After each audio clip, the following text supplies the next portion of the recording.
भगवान शंकर के 11वें अवतार कहे जाने वाले हनुमान जी का व्रत और पूजन करने से पूरी होती हैं हर कामना। सुख संपत्ति, यश और संतान प्राप्ति के लिए मंगलवार का व्रत रखना शुभ माना जाता है।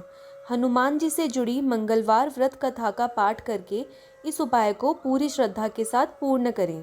मंगलवार व्रत कथा। प्राचीन समय की बात है, किसी नगर में एक ब्राह्मण दंपत्ति रहते थे। उनके कोई संतान ना होने के कारण वह बेहद दुखी थे। हर मंगलवार ब्राह्मण वन में हनुमान जी की पूजा करने के लिए जाता था। वह पूजा करके बजरंगबली से एक पुत्र की कामना करता था। उसकी पत्नी भी पुत्र प्राप्ति के लिए मंगलवार का व्रत करती थी। वह मंगलवार के दिन व्रत के अंत में हनुमान जी को भोग लगाकर ही भोजन करती थी। एक बार व्रत के दिन ब्राह्मणी भोजन नहीं बना पाई और ना ही हनुमान जी को भोग लगा सकी।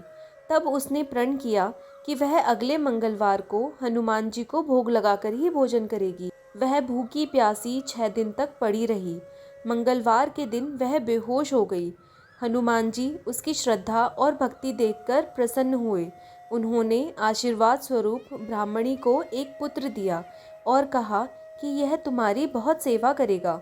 बालक को पाकर ब्राह्मणी बहुत खुश हुई। उसने बालक का नाम मंगल रखा। कुछ समय उपरांत जब ब्राह्मण घर आया तो बालक को देख पूछा कि वह कौन है। पत्नी बोली कि मंगलवार व्रत से प्रसन्न होकर हनुमान जी ने उसे यह बालक दिया है। यह सुनकर ब्राह्मण को अपनी पत्नी की बात पर विश्वास नहीं हुआ। एक दिन मौका पाकर ब्राह्मण ने बालक को कुएं में गिरा दिया।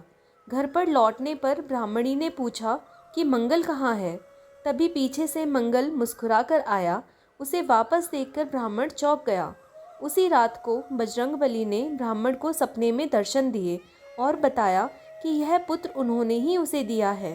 सच जानकर ब्राह्मण बहुत खुश हुआ, जिसके बाद से ब्राह्मण दंपत्ति नियमित रूप से मंगलवार व्रत रखने लगे।